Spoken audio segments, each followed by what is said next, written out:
Bonjour à toutes et à tous et bienvenue dans ce nouveau Hangout en direct consacré ce soir aux extensions Google Chrome. Et avec nous pour en discuter et vous présenter un peu les extensions qu'il préfère, on a trois invités ce soir. Donc on a François Baconnet. Bonsoir François. Hello. Donc voilà, François, que vous avez À déjà vu tous. entre autres dans le Hangout sur la sécurité selon Google et que vous avez également le plaisir de côtoyer sur les forums Google et sur certaines communautés qu'il a en gestion. Ensuite, on a Pierre-Henri Béguin. Bonsoir Pierre-Henri. Bonsoir. Donc pareil, hein, Pierre-Henri, vous l'avez vu entre autres sur le même Hangout, vous le côtoyez également sur les forums Google et sur les communautés qu'il a en gestion. Et Thierry Vanoff, bonsoir. Salut Hugo, bonsoir à tous. Et donc Thierry, bah, même topo, hein, même Hangout, même forum, même communauté, enfin voilà, vous les connaissez un petit peu. Donc ce soir, on se retrouve pour parler des extensions sous Google Chrome, donc bah, un produit Google évidemment. Et le but de l'émission, ça va être surtout de vous présenter un petit peu des extensions, pas des applications, pardon, et de vous montrer un petit peu bah, comment elles fonctionnent et vous dire pourquoi nous on les aime particulièrement. Voilà, on va commencer tout d'abord par vous montrer comment trouver les extensions sous Chrome. Donc je vais vous partager mon écran. Je me suis mis sur le site de Thierry pour l'occasion. Merci, Et merci. donc, quand vous allez ici, dans plus d'outils, vous avez des extensions qui se trouvent ici.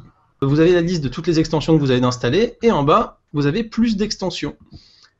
Et quand vous cliquez là-dessus, vous arrivez sur un store en fait qui est le Chrome Web Store. C'est un petit peu comme l'App Store sur le Play Store sur Android. Et vous avez toutes les extensions Chrome qui existent avec un petit moteur de recherche, des thèmes aussi si vous le souhaitez en fonction de ce que vous voulez. Et vous avez la possibilité comme ça de les installer assez facilement et dans 99,9% des cas, il n'y a pas besoin de redémarrer le navigateur pour les installer.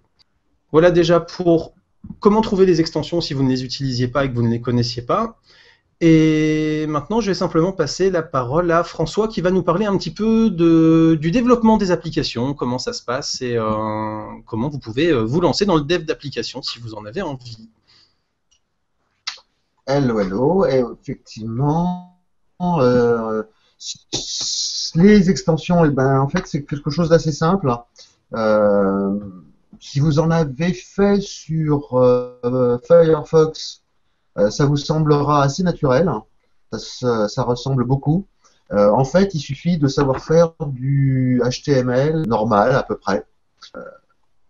C'est alors Thierry me fait beaucoup mélange. Oui, effectivement, on peut pas directement prendre une extension Firefox et la plugger directement comme ça, parce que les API et la structure d'implémentation est différente, mais la logique générale est la même. Au niveau technique, il faut essentiellement connaître donc HTML, CSS et JavaScript. Surtout JavaScript, parce que les extensions sont plutôt applicatives plutôt que jolies.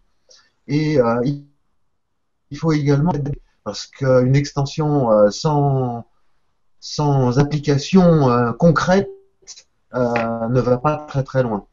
Je vais vous partager mon écran pour vous montrer où est-ce qu'on démarre. Et il suffit d'aller donc sur developer.chrome.com/extension pour tomber sur un site complet où vous trouverez, alors c'est en anglais évidemment, un tutoriel de démarrage, des exemples, comment démarrer et évidemment la documentation complète des API du développement. Je voulais vous montrer rapidement les pages principales. Déjà l'overview qui explique vraiment les basiques du développement d'extension, où on peut dire quand même deux, trois choses qui sont intéressantes, en particulier qu'il y a trois grands styles d'extensions.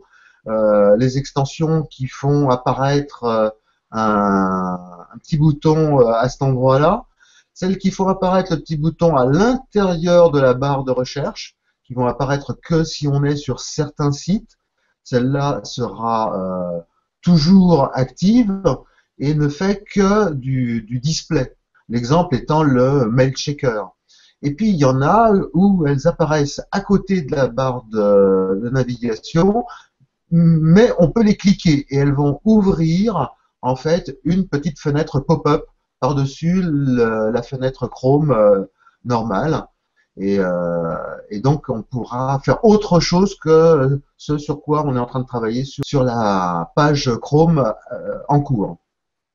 Alors après, on voit que le nombre de fichiers et d'outils et pour faire ça est très très réduit. Il suffit d'un fichier manifeste, de quelques fichiers HTML, de quelques fichiers JavaScript et éventuellement quelques fichiers images pour faire la décoration si on veut des logos, des pictos, des choses comme ça.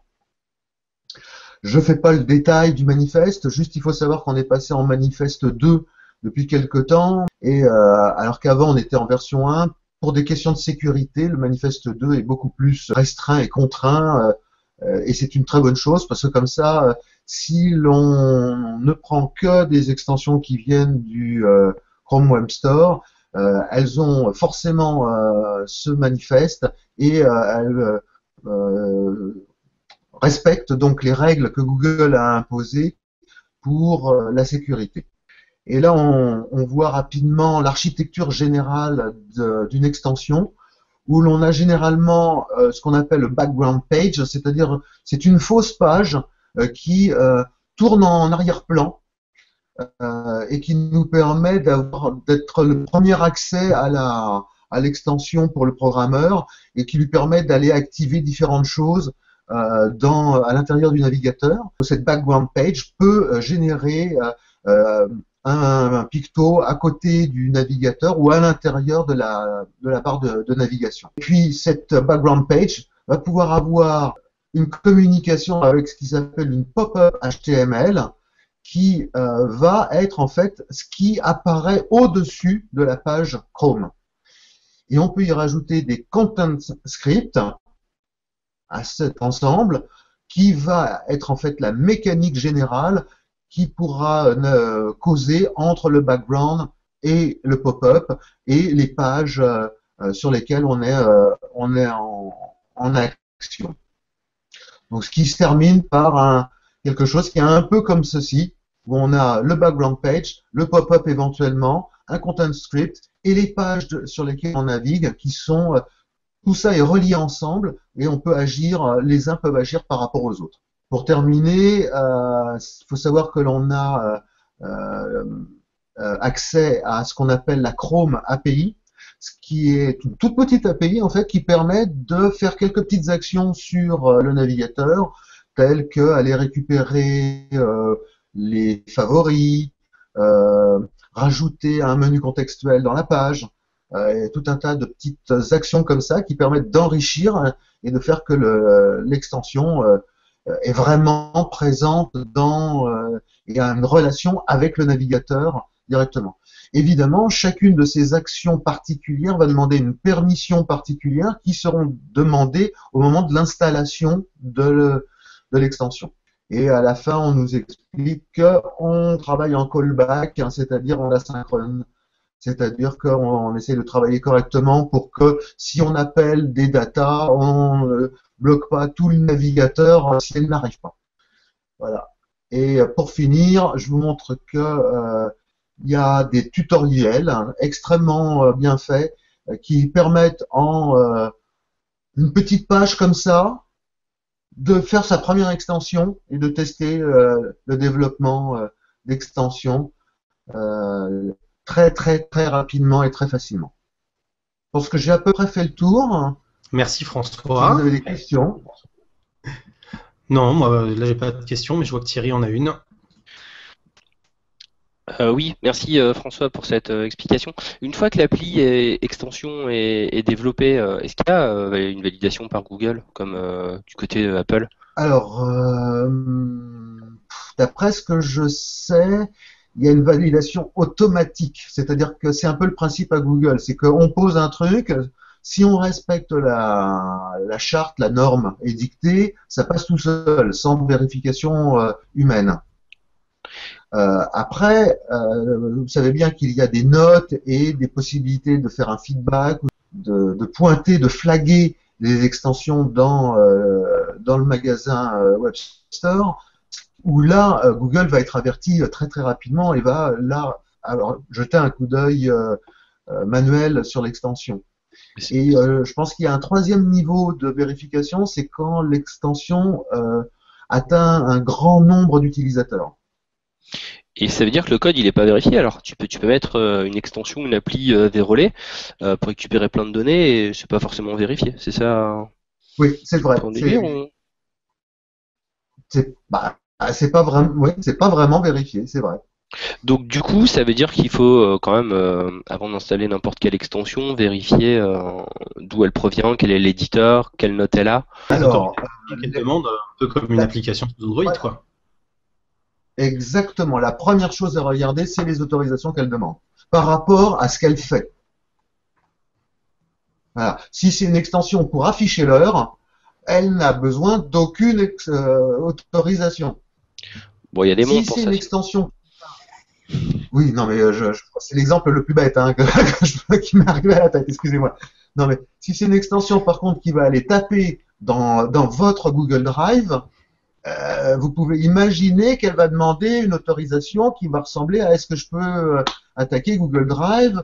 Alors, il peut y avoir des autorisations, des demandes d'autorisation qui se font à l'installation, et il y a également les bons programmeurs d'extension qui font les demandes d'autorisation au moment où on a besoin de la chose. C'est-à-dire que l'extension qui a besoin d'accéder à Drive, on n'a peut-être pas besoin immédiatement, c'est peut-être pas sa fonction première, c'est peut-être simplement pour stocker vos données personnelles. Et ben, les bons programmeurs vont demander l'autorisation à ce moment-là. Donc on va installer l'extension et au moment où elle va vouloir accéder à Drive, ça va nous réouvrir un message qui nous le demande, c'est ça? Exactement. D'accord. Ben, c'est le principe classique de la demande, je sais plus, hôte 2, le bouton Google Plus classique, on demande l'autorisation d'accéder au compte et l'application demande un certain nombre de possibilités, de fonctionnalités. Alors, je vais juste me permettre de repartager également mon écran 2 petites secondes pour montrer ce que je disais tout à l'heure, simplement, qu'on a effectivement donc celles qui apparaissent ici, qui des fois sont cliquables aussi pour donner des infos complémentaires. Hein. On a des applications comme ça qui sont fixes, donc qui permettent pas d'être cliquées, qui donnent juste une info. Et on a des applications comme celle-ci où effectivement les boutons ouvrent des infos complémentaires, ou pas. Voilà. Bon, là, Alexa a visiblement du mal. Voilà, et qui permettent effectivement d'avoir des infos supplémentaires sur ce pourquoi elles sont installées. Et en haut à droite de l'Omnibox, là, la zone d'URL et de recherche, on peut retrouver des applications également ou c'est juste les extensions? Parce que pour moi, les applications apparaissaient quand on cliquait sur application dans la zone, la zone où il y a les favoris, en haut à gauche là, sur le bouton application, et en haut à droite, on retrouvait que des extensions en fait. On ne parle que d'extensions dans ce cas-là, et ce qui va se placer en haut à droite, ce ne sont que des extensions. On est d'accord, ok, très bien. C'est la différence, en fait, on peut peut-être préciser la différence entre une extension et une application dans le Chrome Web Store. Quelle est la différence entre une extension et une application au final? Une extension est entièrement liée au navigateur. C'est intimement lié au navigateur. Elle ne se déclenche, elle ne se place que à cet endroit-là, et elles sont limitées dans leurs possibilités. On va pas pouvoir je sais pas moi, faire des dessins, faire une pop-up complètement bizarroïde avec de la transparence et tout ça. Alors qu'une application, alors déjà, on peut pas dire une application parce qu'il n'y a pas une application, il y a des applications dans Chrome multiples. Il y a les applications inline qui sont en quelque sorte juste un lien vers un site internet qui est interactif et que les gens peuvent utiliser comme une application en ligne. Et il y a les applications standalone de Chrome, qui sont du code JavaScript et HTML, bien sûr, mais enfin, essentiellement JavaScript, qui va permettre d'ouvrir une fenêtre Chrome à côté et à faire tourner des fonctionnalités de façon indépendante de Chrome. Voilà la grosse différence application et extension. Ok, et ben on va pouvoir commencer dans ce cas-là à présenter des applications et on va commencer avec Pierre-Henri. Donc Pierre-Henri, on t'écoute. Non, pas Pas les applications, les Oui, extensions pardon, dans ce cas-là. les extensions, autant pour moi.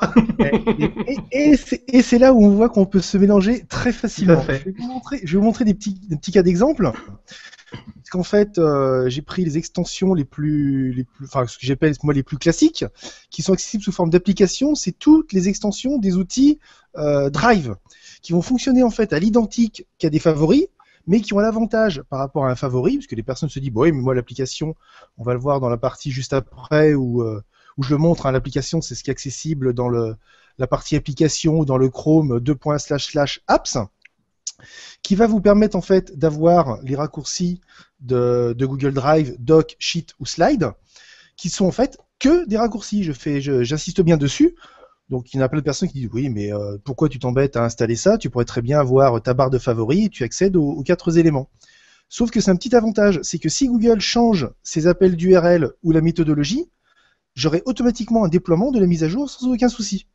Donc ça va être l'apport de cette partie-là, et en fait on l'a un peu vécu pour les gens quand le passage de Material Design a été effectué par Google, où en fait il y avait un gros mélange entre la partie Google Drive et la partie Google Doc, où en fait Google Doc n'ouvrait pas directement la partie de liste de documents avec le petit plus, vous savez, en bas, qui apparaît dans la partie Material Design, mais qui ouvrait directement Drive, et ça m'a permis en fait d'avoir la migration de manière transparente. Donc voilà la différence entre la partie favori de cette partie-là qui est une application, mais qui n'en fait qu'un favori. Donc vous voyez, il y a même dans les applications et dans les extensions, la frontière et la limite n'est pas toujours... C'est pas toujours aussi évident qu'on pourrait le penser, quoi. Exactement. Merci Pierre-Henri. Alors moi je vais vous présenter l'application, non l'extension décidément, comme quoi la frontière est vraiment ténue. Donc je vais vous présenter l'extension Google Cast, hein, qui permet donc à ceux qui ont des Chromecast de caster leur écran. Donc l'application Google Cast qui vous met donc un petit bouton comme ça, qui vous permet ensuite d'aller rechercher votre Chromecast. Et une fois que vous allez rechercher votre Chromecast, donc là je vais pas le faire, sinon je vais en avoir une qui va rentrer dans le bureau et qui va me tuer. Donc vous allez pouvoir après avec le Chromecast choisir ce que vous voulez caster et dire si vous voulez caster tout votre écran. Et dans ce cas-là, par contre, les utilisateurs de multi-écran, pour l'instant, sachez que c'est pas tout à fait bien géré, puisque vous allez avoir les 2, 3 ou 4 écrans que vous avez qui vont apparaître en même temps et vous pouvez pas choisir l'écran que vous castez. Donc ça vous fait moi par exemple avec les 4 écrans, j'ai quelque chose de tout petit sur la télé en panoramique et c'est juste inutilisable. Mais par contre, vous allez aussi pouvoir avoir des extensions sur certains sites, par exemple. Une fois que vous allez être connecté, vous allez avoir aussi ce genre de choses sur YouTube qui va vous permettre de dire, eh ben voilà, ça je veux le caster sur ma télé, et là ça ne caste bien que la vidéo YouTube et rien d'autre, avec l'image et le son, et ça vous permet donc de pouvoir avoir votre contenu directement sur votre télé avec un petit dongle qui coûte 35 €.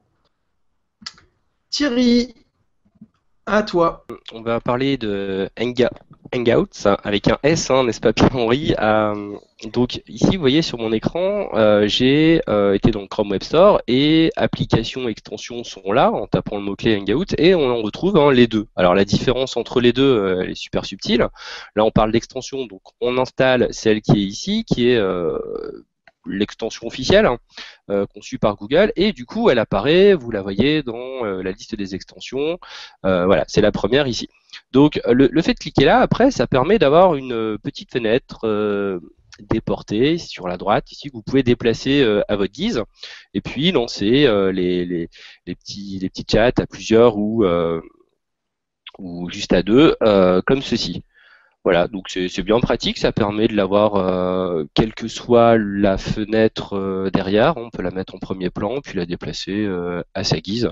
Voilà, vous êtes en train de me répondre, ça marche nickel. Est-ce que vous connaissez l'application Hangout sinon? Qu'est-ce qu'il y a de différent pour vous? Alors, je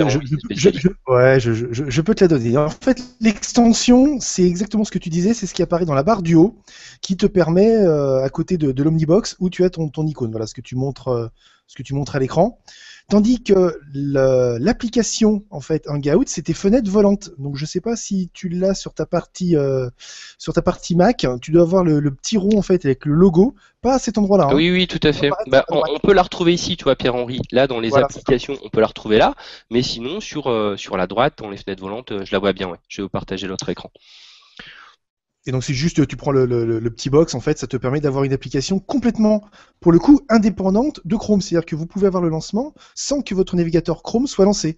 Donc ça se comporte pour l'utilisateur comme si c'était un logiciel, comme s'il avait installé à l'époque Google Talk, qui nous dit au revoir d'ailleurs, ou Pidgin, par exemple, pour ceux qui ne veulent pas Ah ouais, ça forcément essayer. démarre même sans. Ça fonctionne même si Chrome n'est pas lancé. Tout à fait. Tout à fait. Il apparaît même d'ailleurs, enfin, à titre d'information, l'application Hangout, Us, apparaît même dans la barre de menu démarrer. C'est-à-dire que pour les gens qui sont habitués à du Windows, vous allez sur votre menu démarrer en bas à droite, et puis vous avez Hangout qui existe. Ouais, toutes les applications ne sont pas lançables par le menu démarrer, hein. Moi, j'ai l'application Feedly qui est installée, par exemple, et je la retrouve nulle part dans Windows si j'ai pas lancé Chrome, hein. Donc, je pense que ça doit quand même être au choix du développeur. Tout à fait. Continuez Juste pour par finir, là. Ouais. Juste pour finir, à titre d'information, l'extension par rapport à l'application, l'extension reste pour l'instant présente tant que la partie application n'est pas compatible à 100% puisqu'il y a quelques problèmes de transparence liés aux utilisateurs sous Linux ou sur Mac. Je ne sais pas si le problème a été réglé, mais du coup Google voulait garder les deux temporaires. Je pense que l'extension à terme disparaîtra et qu'il restera que l'application. Ok. Surtout à savoir que l'extension est particulièrement bien développée pour les Chromebooks. Alors on va passer à ma petite extension qu'on appelle Black Menu, page web tout à fait classique. Et là j'ai ma petite extension Black Menu for Google, parce que bon, il y en a aussi un Black Menu pour Wikipédia. Puis bon, il y avait eu l'idée de faire un Black Menu pour Microsoft, mais je crois que ça s'est pas fait. Et en fait, l'idée de ce Black Menu est venue quand on a eu la Black Bar dans le design de Google. J'ai connu des gens qui n'appréciaient pas, qui trouvaient ça assez moche et qui ont dit on veut virer la barre noire et avoir un menu à la place. Et donc c'est un petit gars avec qui j'ai bossé et qui a pondu cette extension qui donne accès à absolument tous les outils Google en direct dans la fenêtre pop-up.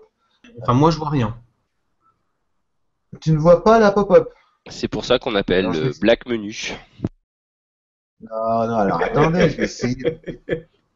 Je vais ouvrir cette extension où donc, voilà, je retrouve, maintenant vous comprenez un petit peu l'histoire, je retrouve un menu noir qui est en hauteur, comme ça, où je vais pouvoir retrouver tout mon Google, en fait. Mais par exemple, si je veux accéder à Drive pour la première fois, il faut demander l'autorisation.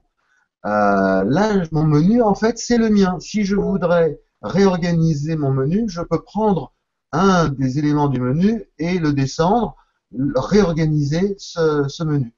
Et en plus, j'ai en bas l'option autre qui me permet de rajouter toutes ces fonctions Google dans le menu. Donc si je suis plutôt étudiant et que j'ai besoin de Scholar, je peux le mettre à la place de tendance ou de finance, par exemple. Donc c'est un maxi raccourci tout en vous permettant de faire des actions directement dans l'extension. C'est-à-dire que si je suis dans la page traduction ici, voilà, à l'intérieur de cette extension, sans avoir eu besoin d'ouvrir une nouvelle page traduction, je fais ma traduction directement dans l'extension. Si vous avez des questions. Non, mais c'est plutôt pratique, effectivement. Alors, elle s'appelle Black Menu for Google et elle a 5 étoiles sur 5, ce qui est plutôt rare pour une extension. Avec 2141 votes. En tout cas, il y a 2141 votes, 5 sur 5, donc ça a l'air d'être du lourd, effectivement. Je l'avais testé il y a quelques mois et je sais plus pour quelle raison, j'avais désactivé, mais je vais la remettre. Et ça fonctionne, elle est très bien cette extension, pas seulement parce qu'elle a été bien pensée, pas seulement parce qu'elle a été bien développée, mais parce qu'elle respecte aussi l'un des éléments fondamentaux que demande Google aux développeurs, c'est de suivre les extensions, d'accepter le feedback, de même le promouvoir, ce feedback, et de mettre à jour régulièrement l'extension en fonction des demandes des utilisateurs, de leurs remarques et de l'évolution des technologies. Et il se fait facilement 1500 € par mois grâce à ça, à partir du moment où il fait des mises à jour très régulières. Hein, ça va peut-être susciter quelques vocations. Merci beaucoup. On passe la parole à Pierre-Henri. Oui, alors dans À la toi. suite en fait de mes petits raccourcis pour y aller progressivement, l'intérêt était non seulement, comme je vous ai montré tout à l'heure, d'avoir accès aux raccourcis par le Chrome / apps, mais aussi via le launcher qui simule un menu démarrer pour ceux qui sont un petit peu habitués à Windows et qui peut permettre une transition, un usage similaire par rapport au Chromebook. Donc vous voyez, sur le phénomène, je suis sur un Windows classique, mais j'ai mon petit launcher en bas qui me permet, quand j'appuie dessus, de voir l'ensemble de mes applications. Et donc on retrouve mes 4 applications installées. Donc c'est vrai que ce n'est pas aussi poussé que la partie que vient de montrer François, mais ça permet de faire une simulation de ce petit bouton démarrer avec la partie recherche qui est présente en haut et le bouton Material Design pour générer des options. Donc c'est vrai que c'est une extension qui est vraiment light, qui est faite par Google, parce que je suis assez strict là-dessus. J'aime pas mettre mes données partout ou autoriser des accès à outrance. Donc j'ai profité de cette extension officielle. On va enchaîner. Et donc les 3 micro-extensions en question, c'est le bouton Google +1 qui va vous permettre, quand vous êtes sur un site, de pouvoir automatiquement mettre un petit +1. Ça va vous permettre après de mettre un petit commentaire derrière si vous le souhaitez pour pouvoir publier le site par exemple avec vos cercles, etc. Ça va vous permettre aussi, donc on en a une deuxième qui va vous permettre d'avoir un petit check de vos messages Gmail en temps réel, donc avec le petit chiffre qui apparaît avec les messages non lus, donc ça c'est plutôt pratique quand vous avez un nouveau mail, ça vous avertit, donc voilà. Et le troisième c'est pour les utilisateurs de Google+, c'est pour avoir vos notifs Google+, partout et pas que quand vous êtes sur les produits Google. Et donc voilà, si vous êtes sur le site de Thierry, et ben, vous allez quand même pouvoir voir vos notifs G+, et pouvoir ensuite voilà, les afficher et puis aller dedans pour les voir, y répondre ou quoi que ce soit. J'en profite aussi sur les extensions. Il y en a une qui n'est pas officielle et j'aimerais bien qu'elle le soit si jamais un jour Google nous entend. C'est de faire celle avec Inbox. Ce serait pas un petit luxe. En sachant qu'après, bon, comme les deux sont liés, au pire, voilà, le compteur est bon, quoi. C'est juste que ça t'envoie pas vers la bonne appli pour l'instant. Et exactement. Vas-y Thierry, on t'écoute. Alors, l'extension Calendar, j'ai testé tout à l'heure, je la connaissais pas. Effectivement, on va dans le Chrome Web Store, on tape Calendar, on la retrouve en application, mais c'est plutôt l'extension là qu'on va utiliser, c'est un petit peu différent. Donc, ça permet de mettre une petite icône Material Design en haut à droite que vous voyez là sur mon écran. Je clique sur la petite icône et s'affiche mes prochains événements. Bon, je vais pas descendre trop bas. Je clique sur le petit plus, je fais un test et puis je rajoute ça à la fois dans le Calendar sur tablette, smartphone, etc. Je retrouve tout ça un peu partout. Et voilà, bon, ça évite peut-être d'ouvrir le calendrier, d'avoir rapidement accès à ses prochains événements. Alors en fait, tu as même plusieurs intérêts, parce que moi je sais que je m'en sers, Thierry, donc si tu le connais pas trop, tu as sur l'extension, tu as l'heure de ton prochain rendez-vous qui est indiquée, donc même sans l'ouvrir. 12 heures, voilà, effectivement. 12 heures. Donc dans 12 heures, tu as ton élément, et tu peux en plus choisir les agendas que tu veux afficher. Donc quand tu viens sur la petite roue crantée, effectivement, je peux afficher les différents agendas ici auxquels j'ai accès. Voilà, je vois que tu en as quelques-uns. Effectivement, il y a du stock. C'est juste pour pouvoir faire de Gmail votre messagerie par défaut et que quand vous cliquez sur des liens dits Mailto sur les sites, vous n'ayez pas Outlook, d'autres logiciels de messagerie qui est en dur qui se lance, mais que vous puissiez directement accéder à Gmail. Donc ça s'appelle Send from Gmail et ça vous donne en fait donc déjà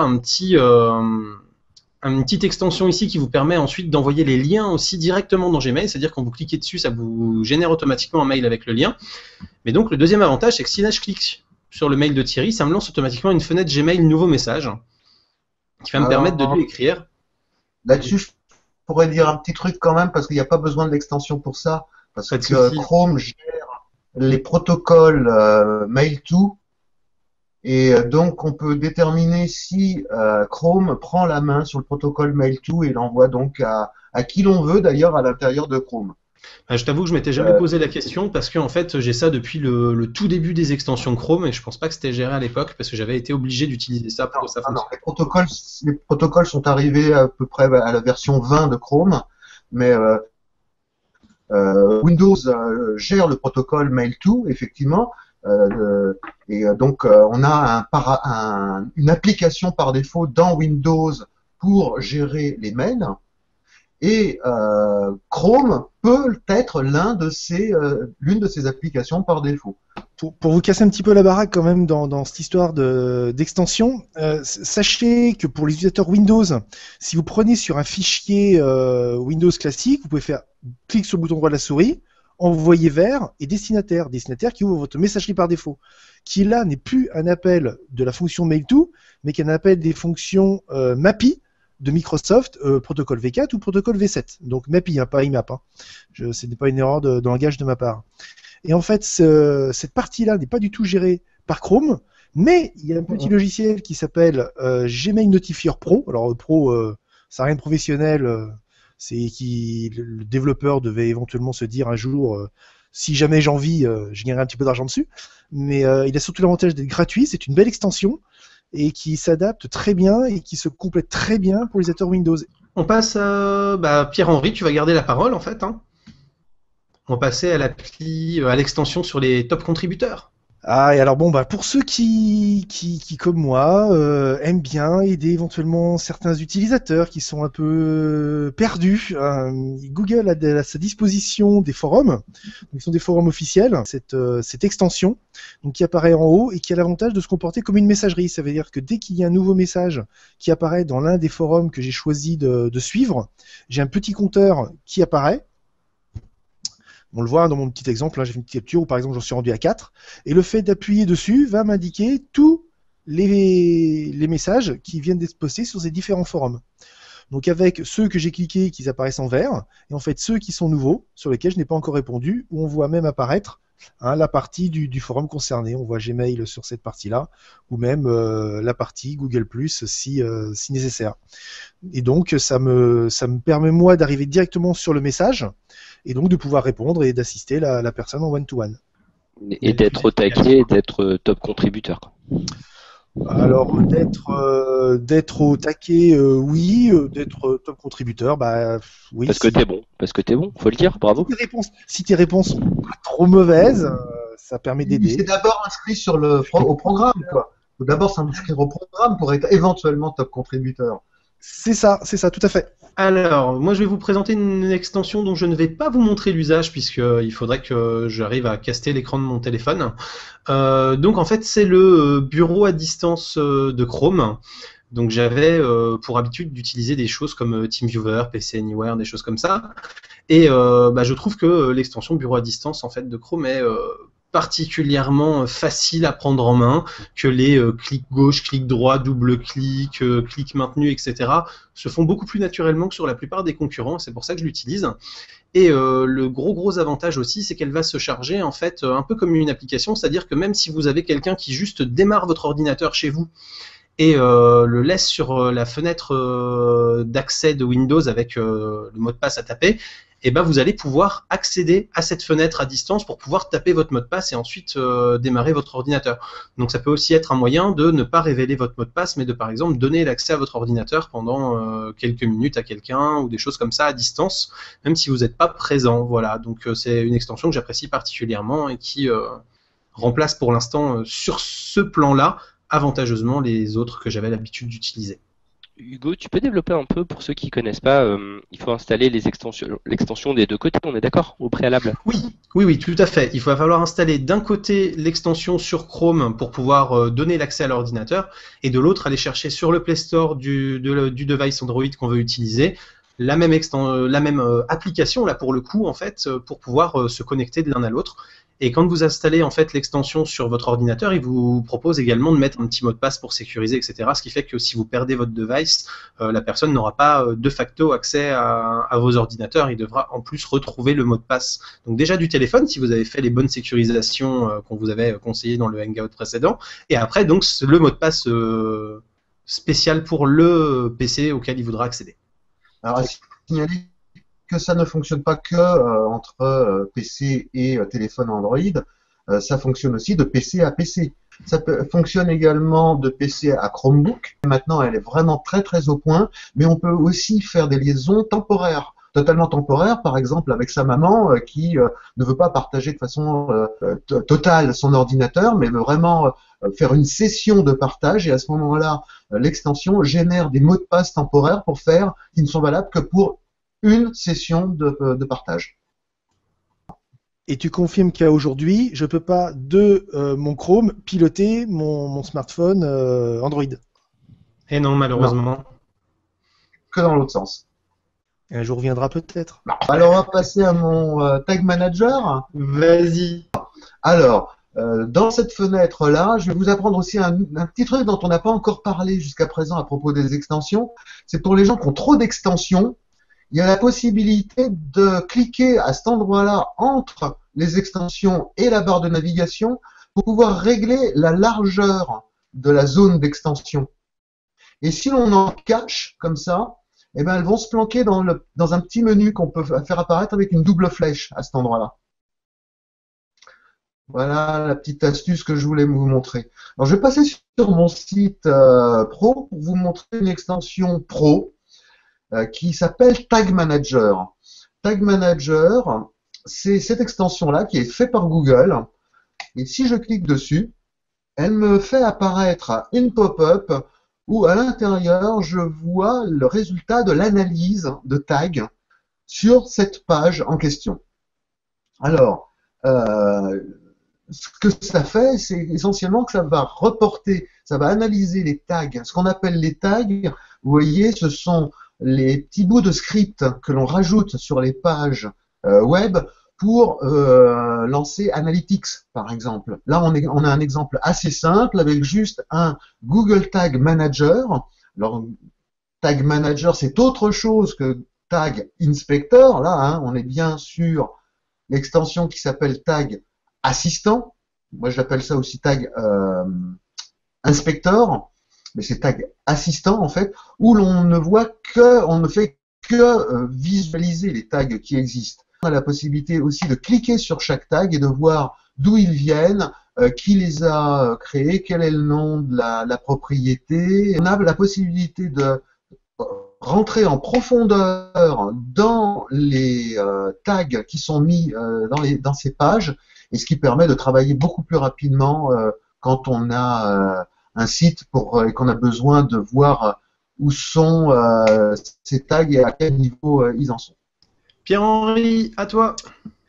Eh bien, moi, je vais vous parler de l'extension Access to Go. Alors, en fait, c'est une extension qui vous permet de vous faire une connexion. Alors, pour parler un peu technique, en RDP classique. En fait, c'est une technologie de Microsoft qui permet la fameuse connexion au bureau à distance. Donc, il vous sert principalement à vous connecter sur des serveurs Windows. Donc là, je m'en sers vraiment pour un usage complètement professionnel. Je regrette le 2X client qui était connu pendant des années, mais ils ont supprimé le protocole RDP et ils sont passés sur un mode nettement plus payant.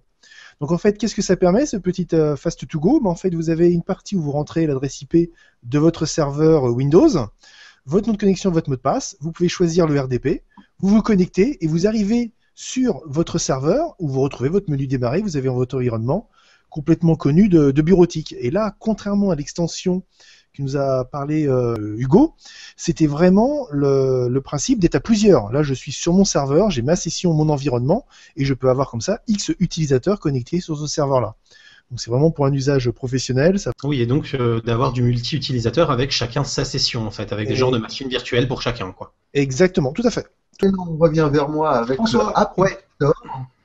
Alors le App Inspector, il n'est pas visible parce que c'est une application qui vient se mettre dans la barre dans l'omnibar. Je suis allé dans mes extensions pour essayer de la retrouver. Elle est là, Inspector, Appspector. C'est comme la description, ça détecte les web applications et les librairies JavaScript qui tournent dans le navigateur.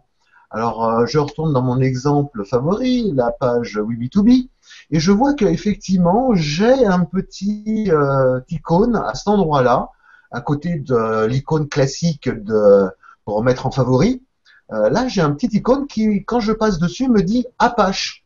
Ah, ça tourne sur Apache, ce truc-là. Et quand je clique dessus, eh ben, ça me donne encore plus d'indications parce que je vois que je tourne sur Apache, que j'ai un Google Plus One bouton à l'intérieur de ma page, que je tourne en jQuery 1.9.1 et que j'ai également des humans.txt comme technologie de bibliothèque à l'intérieur de la page. Ce qui fait qu'avec cette petite extension, je peux voir toutes les ruses de n'importe quelle page sans avoir à explorer le code. Ok, Thierry, à toi. Ok, super. Donc là, on parle de ABP pour bloquer les bannières, les publicités. Donc un petit tour dans le Chrome Web Store. Je clique sur Applications, le Web Store. On arrive sur le Chrome Web Store. On va taper juste ABP, ces 3 lettres, pour installer l'extension AdBlock Plus. Alors ça sert à quoi? Bloquer les bannières, les publicités vidéo YouTube, les publicités sur Facebook, les fenêtres pop-up et toute autre forme de publicité. C'est une des extensions les plus populaires avec 500 millions d'utilisateurs. C'est un projet open source communautaire qui a pas mal de succès. Une fois que c'est installé, on va faire la démo. Je vais donc aller ici, vous voyez le petit sens interdit ABP. Je vais aller sur un site, par exemple, prenons un site avec plein de pubs, rueducommerce.fr. Hop, le site va s'afficher, et puis au fur et à mesure, vous voyez le nombre de publicités qui ont été bloquées là, juste sur cette page. 10 publicités ont été bloquées sur cette page, donc il devrait y avoir des bannières qui cliquent un peu partout sur la page.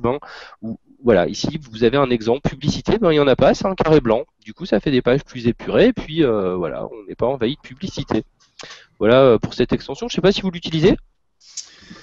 Alors moi je l'utilise, mais par contre je précise qu'elle est désactivée par défaut chez moi, parce que je suis quand même fondamentalement pour la publicité sur le web, pour permettre aux sites de se financer. Donc effectivement, un site comme Rue du Commerce n'a pas besoin de la publicité, puisqu'ils font déjà de la vente et ils font leur marge sur ce qu'ils vendent.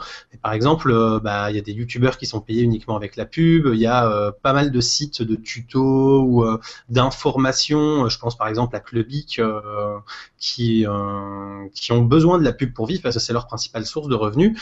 Et voilà, c'est des sites comme ça où utiliser AdBlock massivement et de manière permanente va ruiner un peu leur modèle économique, forcer à avoir des abonnements ou des demandes de paiement. Et il ne faut pas oublier que voilà, quand le site est respectueux et met des pubs qui sont assez discrètes et pas trop envahissantes, ça peut être aussi un respect mutuel à avoir de les laisser s'afficher pour qu'ils puissent toucher leurs quelques centimes et pouvoir continuer de nous proposer du contenu gratuit tout en étant de qualité. Je suis tout à fait d'accord avec toi, Hugo. Moi, je n'utilise pas AdBlock Plus, mais par contre, je sélectionne les sites sur lesquels je vais en fonction de l'intrusivité des publicités proposées. Je pense que la publicité sur Internet est quelque chose de très important. C'est un modèle économique qui fonctionne très très bien. Si on se met à ne plus sélectionner entre les sites qui en font trop et ceux qui en font de façon raisonnable, ça n'aura plus lieu d'être pour tout le monde. Donc, il ne faut pas tuer la poule aux œufs d'or. D'ailleurs, je fais un petit peu de teasing, il y a un HOA en cours de préparation sur le sujet de la publicité sur le web. Cool. Pierre-Henri, quelque chose à rajouter ? Eh bien écoute, je n'utilise pas cette extension puisque j'ai fait mon propre système à part directement sur mon routeur personnel. Donc, ça m'aurait étonné. Tiens. Donc bon, j'ai ma propre mayonnaise, mais ce qui me dérange plus sur cette solution-là, c'est qu'elle n'est plus tellement communautaire. Sur ce que j'ai cru comprendre, il n'y a pas une histoire de nombre de publicités qui laisse passer. Si, en fait, ils ont passé des accords avec certaines régies pub, entre autres Google et Yahoo de mémoire. Et effectivement, ces régies ont fait des gros chèques pour que AdBlock par défaut, AdBlock Plus, parce que AdBlock c'est encore une autre extension, qu'AdBlock Plus par défaut laisse passer leur publicité. On se rend bien compte de la limite du système quand l'argent commence à s'en mêler, c'est qu'au final, on fait juste payer les régies publicitaires pour avoir sa part du gâteau, mais c'est vraiment pas pour l'intérêt de l'utilisateur. Exactement. Donc ça, c'est un nouveau business model, quoi. Ça, c'était un élément qui me dérangeait sur cette extension. Et le deuxième, regarder un peu les droits. J'ai pas envie que n'importe qui voit les sites que je consulte. Voilà.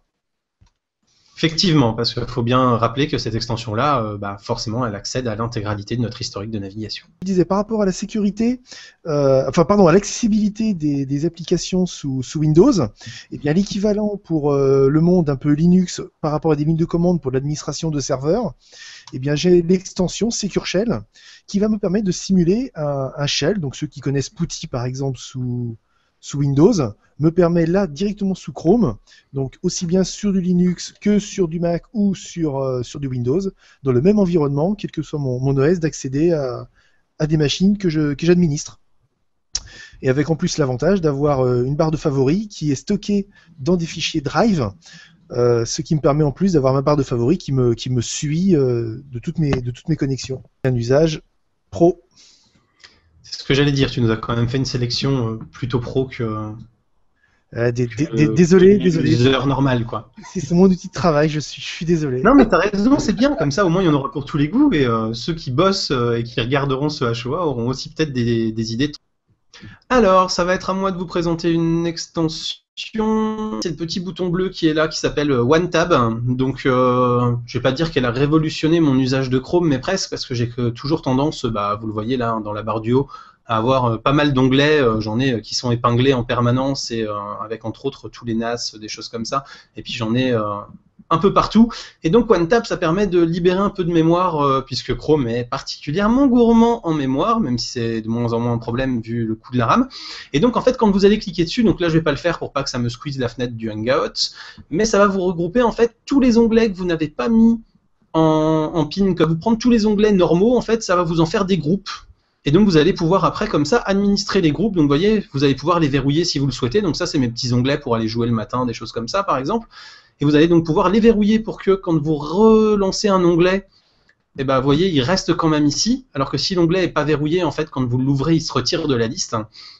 Et vous allez aussi pouvoir les nommer. C'est-à-dire que là, par exemple, vous voyez, j'ai nommé celui-là bois avec des fournisseurs de bois. Vous pouvez lui donner des noms en allant dans More, par exemple, vous voyez.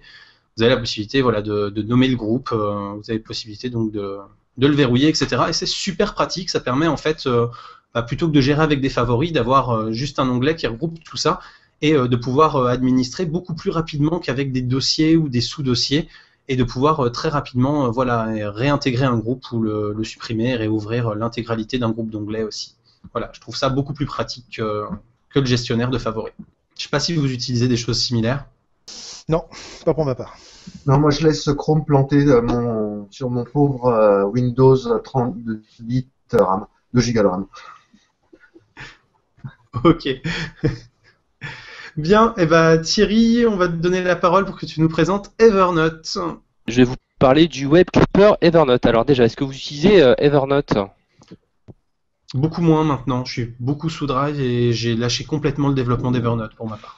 D'accord. Alors, du coup, on peut installer effectivement une extension Evernote qui se présente en haut à droite. Donc, c'est un petit éléphant comme le logo d'Evernote. Et on va pouvoir faire plein de choses avec ce web clipper d'Evernote. Par exemple, je suis sur une page web, les infos de Balaja, qui présente une extension Chrome pour les surveiller toutes. Donc, ça peut être intéressant en guise de conclusion aussi également.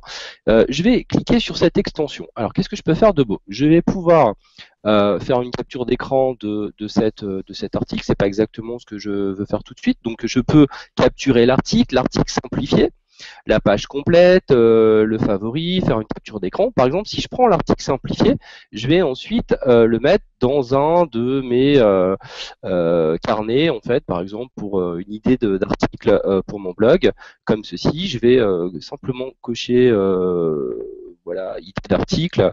Il est où celui-là? Il est là.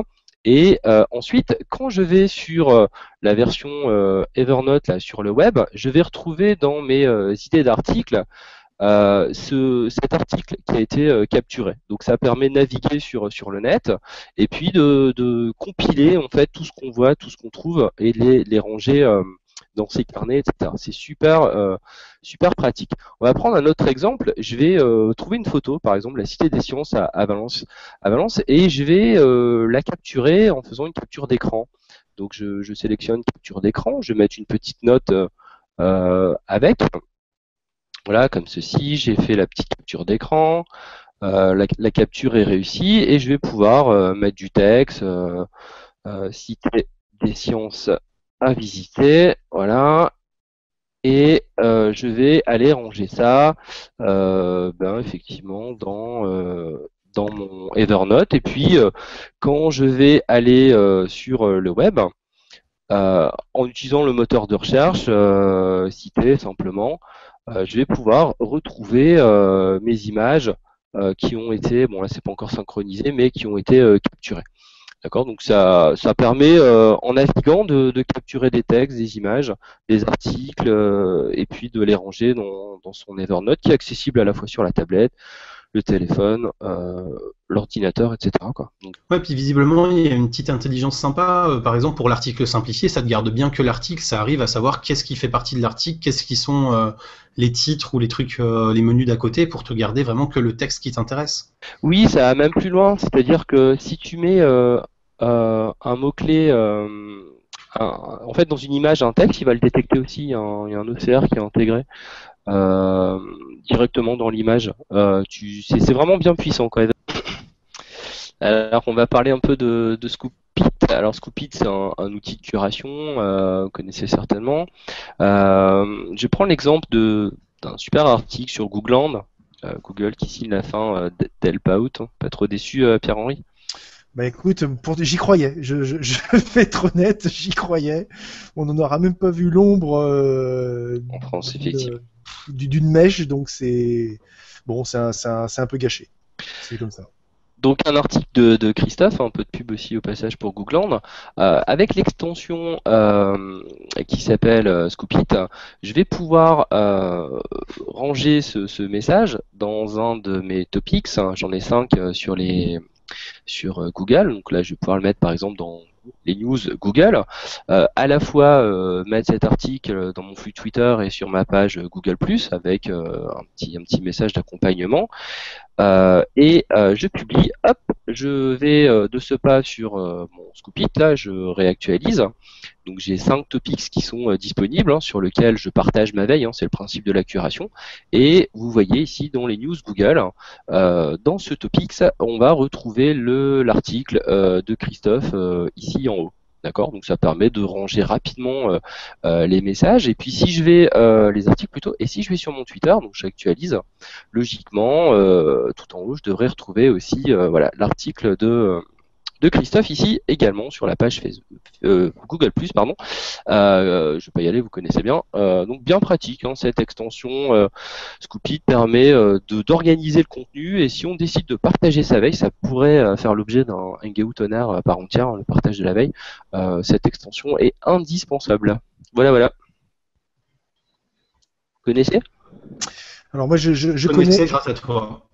Je connais Scoopit et je déteste, puisque en fait tu te retrouves si je te suis sur Twitter, alors déjà je suis sur Twitter, je fais un lien, j'arrive sur Scoopit, je reclique, j'arrive sur l'article, donc c'est pas compliqué, je bannis le truc. Donc... Effectivement, j'ai horreur de Scoopit à cause des gens qui partagent sur Google+, des liens Scoopit qui nous obligent à ouvrir la page Scoopit, qui nous obligent à ouvrir la page machin truc, et au bout de 5 ou 6 clics, on arrive enfin à l'article. Ok, bah merci. On peut... Bon, bah, ça c'est clair. Thierry, tu Non, peux mais me effectivement. déconnecter, bonne soirée. Je prends la main avec François.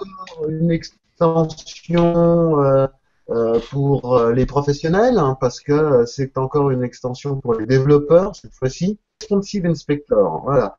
Alors je vous propose de découvrir un autre site très intéressant qui parle de Google, qui s'appelle googlenow.fr, et je ne l'ai jamais fait, mais je vais vérifier s'il est responsive, ce site. Donc j'ouvre ma petite extension, et qu'est-ce qu'il me montre? Eh ben, il me montre qu'effectivement, le site a été prévu pour du 400 pixels de large, du 450, du 470, etc. Il me montre toutes les versions du responsive qui a été prévu pour ce site. Alors, en haut, mon App Inspector m'indique que c'est du WordPress 3.4.2 et que donc j'imagine que ce WordPress utilise un template, un modèle qui est lui-même responsive. Mais également que quand on teste, quand on clique sur l'une des tailles de responsive, eh ben on se retrouve avec le navigateur qui prend cette taille-là pour vous montrer à quoi ça ressemble. Donc on teste en fait le caractère responsive ou non d'un site. Alors voilà. Ça pour un développeur web, c'est pratique pour vérifier que son code est bon, quoi. Exactement. Voilà. Et donc on se retrouve avec plein de sites où il a vérifié que son code est bon, mais qui sont absolument impraticables puisqu'il n'a pas forcément géré les résolutions. C'est vraiment, enfin pour moi, un site purement responsive ne veut pas dire que il est forcément fonctionnel. Exemple de site internet où tout en bas tu retrouves avec tes coordonnées.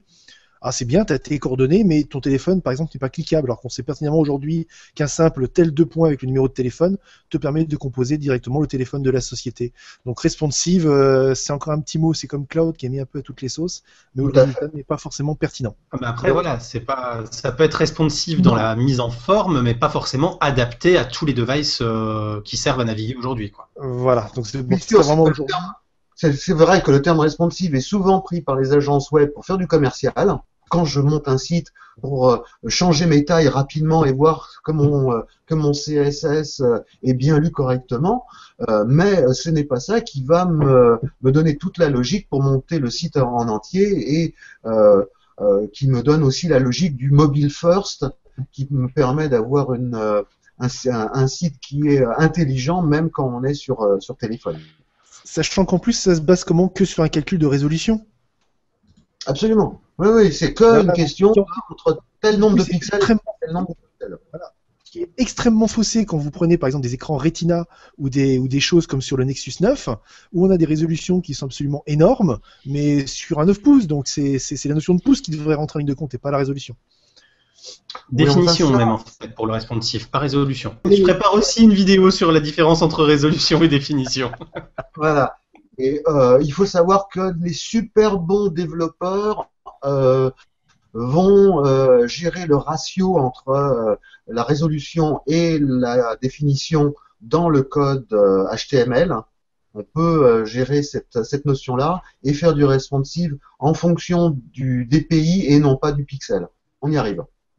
Henri, enchaîne. Ouais, le dernier pour la fin, en fait, qui est moi grand fan de télévision, va me permettre de pouvoir changer les chaînes directement avec la petite extension qui est une télécommande virtuelle Freebox, donc qui est une petite extension qu'on voit apparaître en haut, où quand j'appuie dessus, ça m'affiche une belle télécommande Freebox. Voilà. Et donc en fait, cette petite extension m'affiche une télécommande qui me permet d'allumer ou d'éteindre la Freebox.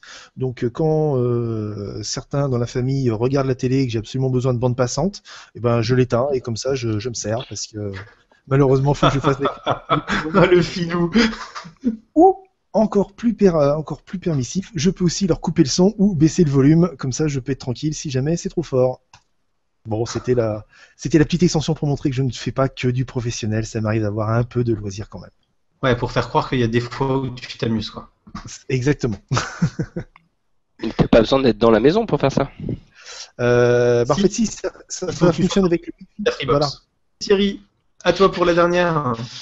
Alors pour la dernière, c'est Todoist. Dans le Chrome Web Store, vous pouvez taper Todoist, vous trouverez des applications, des extensions. Il y a même deux applications Todoist, une pour la barre d'extension de Chrome, une pour Gmail. Donc là, on parle de celle qui est dans les extensions de Chrome. Du coup, par exemple, je suis sur une chaîne YouTube avec plein de vidéos sympas que vous pourrez regarder également. Et je me dis, ah tiens, il faut que je fasse la couverture pour le Hangout sur le Hangout avec Pierre-Henri, parce que franchement, la couverture donne pas forcément envie de voir la vidéo, même si la vidéo Tu m'étonnes. est exceptionnelle. Donc du coup, je clique sur l'extension et là, je dis, voilà, je rajoute une tâche, refaire la couve du numéro 17. Super, donc j'ajoute la tâche et comme pour Evernote, on va pouvoir sur la tablette, sur le PC, retrouver l'application. Alors là, on parle bien d'application et effectivement, ça va apparaître dans la liste des applications qui sont rangées aussi en mode projet. Donc ici, refaire la couve du 17 et puis on peut rajouter des choses. Quand on est en premium, on pourrait mettre des commentaires, des choses un peu plus sympas. Puis quand c'est fait, hop, on coche. Donc cette extension permet rapidement de noter les choses, de les ranger dans des dossiers, puis et puis voilà, les cocher une fois que c'est fait. C'est le principe des Todoist. Thierry, petite question. Pourquoi ne pas utiliser Google Keep ? Pourquoi ne pas utiliser Google Keep? Alors, je l'avais utilisé, bon, il a un petit peu évolué depuis 2 ans où il est sorti. L'intérêt de Todoist, parce que j'utilise aussi en premium, c'est qu'on peut assigner des tâches aux collègues. Moi, j'utilise pour une utilisation professionnelle. Je vais pouvoir assigner une tâche à quelqu'un et puis échanger avec des commentaires, etc. Mettre des rappels, des dates de fin, des échéances, des priorités. Donc, c'est un petit peu plus complet que effectivement le Keep. Parfait. Donc on a fait les extensions que chacun des invités et moi-même voulions vous proposer ce soir. J'espère que ça vous aura déjà donné des idées ou fait découvrir des extensions que vous ne connaissiez pas et qui pourraient vous être utiles dans votre usage quotidien. Est-ce que l'un de vous a envie de rajouter quelque chose, un petit mot de la fin? Alors, petit mot de la fin, si tout le monde active toutes les extensions qu'on a présentées, armez-vous d'un PC ou d'un Mac avec beaucoup de RAM et ultra puissant, puisque malheureusement Chrome, fonctionnant par un système de sandbox, donc de système isolé, fait que chaque processus, chaque extension va consommer beaucoup de mémoire. Et c'est l'un des défauts de Chrome en ce moment. On se moquait de Firefox à une époque qui avait tendance aussi à grossir à cause des plugins. Je pense qu'en ce moment, Chrome devrait commencer à essayer de faire le ménage ou essayer d'améliorer un petit peu tout ça en ce moment. C'est vrai que c'est aussi ce qui fait sa force et sa sécurité, mais ça pèse lourd, quoi. Ça commence à peser très lourd. Oui, bah, il faut bien choisir ces extensions. On en a proposé plein. Un grand nombre étaient des extensions professionnelles. Tout le monde n'a pas forcément besoin. On a présenté des extensions grand public et professionnelles. Chacun va utiliser des extensions qu'il aime, qu'il trouve utiles pour son activité et pratique surtout pour sa productivité, parce que le but du jeu, c'est avant tout d'augmenter sa productivité. Eh ben, en tout cas, merci à tous les trois de vous être prêtés au jeu de ce nouveau Hangout et je vous dis à tous qui nous regardez en ce moment, à très bientôt pour plein de vidéos sur les photos, la techno et donc les produits Google. Salut à tous, bonne soirée. Merci. Salut. Au revoir. À bientôt.